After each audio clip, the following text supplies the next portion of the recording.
Hey there, and welcome. Today, we are going to tackle one of the most common, and let's be honest, sometimes the most boring parts of our professional lives, the introduction. We're going to learn how to take that simple, hello, my name is, and turn it into a short, powerful story that actually makes people remember you. You've been there, right? You're in a meeting, maybe online or in person, and it's your turn to speak. You say your name, your title, and crickets.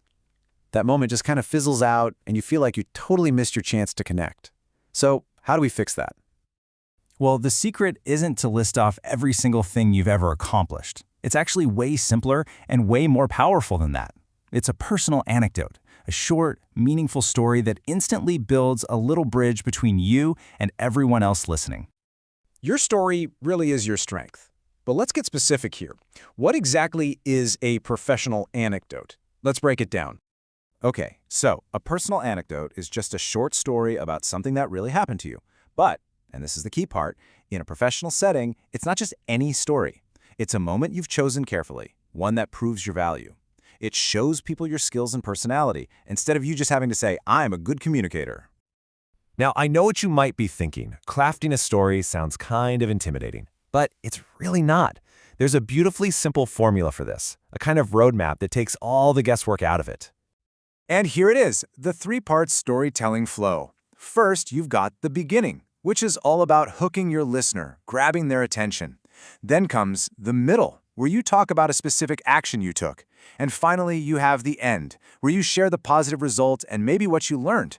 So, hook, action, result. That's it. That's the entire framework. Theory is great and all, but let's see how this works in the real world. Let's meet Maria. She's a sales coordinator, and we're going to watch exactly how she uses this three-part formula in her introduction. This is just a perfect hook. Maria states her name and role, and then she immediately frames her story. By saying she wants to talk about a small success, she sets expectations perfectly and makes you curious. You lean in, ready to listen. Next, she jumps right into the action. She presents a clear problem, an angry client. But notice her solution. She doesn't just say she handled it. She describes a very specific, decisive action, calling the warehouse and the client. This shows us she's proactive and a clear communicator without her ever having to say those words. And here is the powerful finish. She delivers a concrete result. The client was happy, which proves her action worked. But she doesn't stop there. She shares a key takeaway, showing that she reflects on her experiences and is always learning. It's the perfect ending. So it really all comes down to this simple equation. The beginning sets the scene. The middle demonstrates your skill, and the end proves your impact. You put them all together, and you don't just have a story, you have a truly memorable introduction.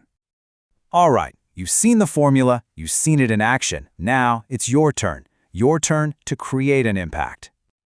So here's your game plan. First, just jot down a couple of short stories from work. Then, try to label the beginning, middle, and end for each one. Now this next part is maybe the most important. Practice saying them out loud. And finally, time yourself. Try to keep it under 30 seconds. You want it to be clear, confident, and concise. That's what makes a lasting impression. So as we wrap up, I'll just leave you with this thought. Think about your experiences, your successes, all the lessons you've learned along the way.